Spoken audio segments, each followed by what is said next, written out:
ഇപ്പം നമ്മൾ ഇൻഫെർട്ടിലിറ്റിക്ക് കാരണമായി പറയുന്ന വേറെ കുറേ ജനറൽ കോസസ് ഉണ്ട്.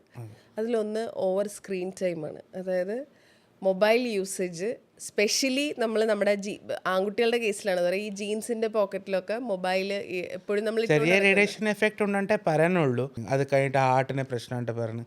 ഇപ്പം പിന്നെ പോക്കറ്റിലിട്ടപ്പോൾ ടെസ്റ്റിസിൻ്റെ പ്രശ്നമാണ്. അതേ ആൾക്കാർ ഇവിടെ മുകളിലാണ് ഇട്ടുകൊണ്ടിരുന്നത് പണ്ട്. സോ ലൈക്ക് ചെറിയ റേഡിയേഷൻ എഫക്റ്റ് ഉണ്ടാവും. That is like it's not the main cause ആയിട്ട് പറയാൻ ഒക്കത്തില്ല. ഒരാൾ മൊബൈൽ യൂസ് ചെയ്തുകൊണ്ട് മാത്രമാണ് പുള്ളിയുടെ സ്പേംസ് കേടായിട്ട് പറയാൻ ഒക്കത്തില്ല. പക്ഷേ മൊബൈൽ ഇൻഡയറക്റ്റ്ലി ആക്കാം. ഇപ്പോൾ ആൾക്കാർ മൊബൈലിൽ ഇരുന്നിട്ട് സ്ക്രീൻസ് റീൽസും കാര്യങ്ങളിങ്ങനെ നോക്കി കുറേ സമയങ്ങൾ പോകുന്നപ്പോൾ പുള്ളിനെ സെഡൻറ്ററി ലൈഫാവും, പുള്ളി ഒബേസ് ആവും.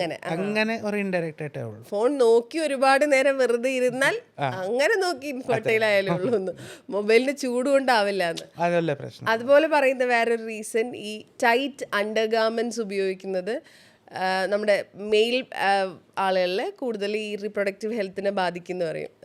അണ്ടർ ഗാർമെന്റ്സ് ഒരു സപ്പോർട്ടാണ് ടെസ്റ്റിസിന്.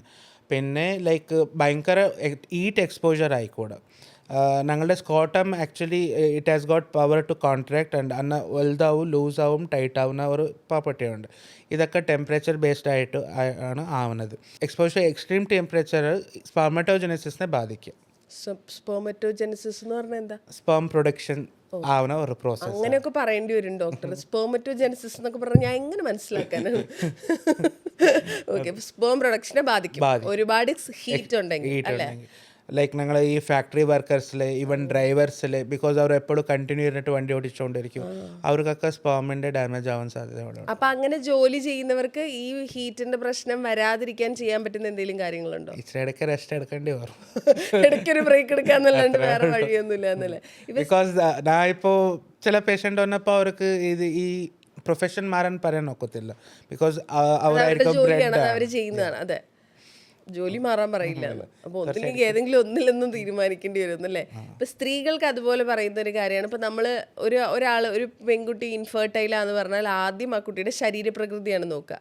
If she is overweight, അതാണ് കാരണം എന്ന് എല്ലാവരും ഒരുമിച്ച് പറയുന്നതാണ്. ഓവർ വെയ്റ്റ് ഉള്ള ഒരാൾക്ക് ഇൻഫെർട്ടൈൽ ആവാൻ സാധ്യത കൂടുതലാണ്. അയാൾ കംപ്ലീറ്റ്ലി ഇൻഫെർട്ടൈൽ ആവാനുള്ള സാധ്യതയുണ്ടോ? കംപ്ലീറ്റ്ലി ഇൻഫെർട്ടൈൽ അല്ല. ഓവറായിട്ട് ഇരിക്കുന്ന ആൾക്കാർ എത്രയോ പേര് നോർമലി കൺസീവ് ചെയ്യാറുണ്ട്. പക്ഷേ ഈ ഡിപ്പെൻഡ്സ്, ലൈക്ക് പുള്ളിക്കാരത്തി ഓവുലേഷൻ ആവണുണ്ടോ ഇല്ലാണ്ട് കൺഫേം ചെയ്യാനുണ്ടാവും. ഈ ഭയങ്കര ഒബേസ് ഇരിക്കുന്ന ആൾക്കാർക്ക് ഇൻസുലിൻ റെസിസ്റ്റൻസ് വരും. ഇൻസുലിൻ റെസിസ്റ്റൻസ് ആണ് മെയിൻ കാരണം ഫോർ PCOD. എല്ലാ ആൾക്കാരും ഇപ്പോൾ സംസാരിക്കുന്നത് PCOD and that is most common cause for infertility. So like റെഗുലറായിട്ട് പീരിയഡ് ആവുന്ന ഒരു ഈവൻ ഒബേസ് ആണെങ്കിൽ she is consider as normal. അതായത് ലൈക്ക് റെഗുലറായിട്ട് മാസം കൃത്യമായിട്ട് മെൻസസ് ആവുന്നുണ്ടെങ്കിൽ she is getting a egg every month. ഒരു എഗ് റിലീസ് ആവുകയാണെങ്കിൽ അടുത്ത സൈക്കിൾ വരത്തുള്ളൂ. എഗ് റിലീസ് ആവുന്ന ഡിലേ ആവുകയാണെങ്കിൽ സൈക്കിൾസ് മുമ്പോട്ട് പോയിക്കൊണ്ടിരിക്കും, ഡേറ്റ്സ്.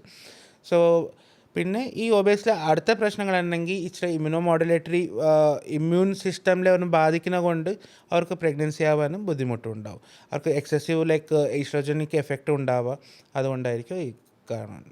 ഈ ഇപ്പോൾ അത് നമ്മുടെ പീരിയഡ്സ് ഡിലേ ആവുന്നതല്ലാണ്ട് ഒരു സ്ത്രീക്ക് there is some problem with my reproductive health എന്ന് മനസ്സിലാവുന്ന സിംറ്റംസ് എന്തൊക്കെയാണ്?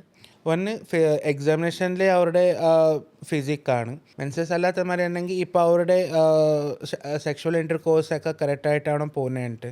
രണ്ടാമത്തേത് ലൈക്ക് അവർക്ക് ചില ആൾക്കാർക്ക് വെജിനിസ്മസ് ഒക്കെ വരും. അതായത് ടൈറ്റ് വെജിന ലൈക്ക് അലോ ചെയ്യില്ല, ഭയങ്കര ടൈറ്റായിട്ട് മാറുന്ന കാര്യങ്ങൾ.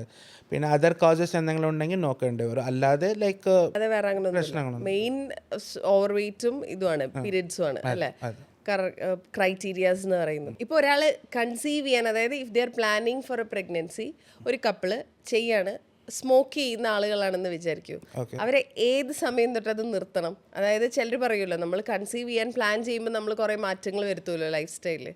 ഒരു സ്പേം പുറത്തു വരാൻ വേണ്ടിയിട്ട് ഇറ്റ് ടേക്സ് 90 days ആണ്. വിത്ത് മാച്ചുറേഷൻ ഒക്കെ ആയിട്ട് ഒരു നല്ല സ്പേം പുറത്തു വരണമെങ്കിൽ.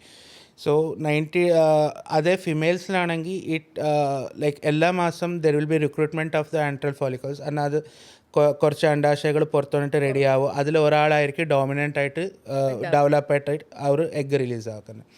അപ്പോൾ ഫിമെയിൽസ് ആണെങ്കിലും മെയിൽസ് ആണെങ്കിലും better to stop smoke even after pregnancy also they should not. And if you ask me particular time ആണെങ്കിൽ മിനിമം ഒരു 3 to 6 months എങ്കിലും സ്റ്റോപ്പ് ചെയ്തിരിക്കണം. അതുകൊണ്ട് എഫക്റ്റ് ഉണ്ടാവും അങ്ങനെ 3 to 6 months ഒരു ബ്രേക്ക് എടുത്താൽ? How much they got damage it depends on that. അവർക്ക് എത്രയാണ് ഡാമേജ് ആയിരിക്കുന്നത് അതിൻ്റെ മേലെ ഡിപ്പെൻഡ് ആണ്. അതും ഈ ലിക്കറിന്റെ കേസിലും അതായത് ഡ്രിങ്കിങ്ങിന്റെ കേസിൽ അത് തന്നെയാണോ?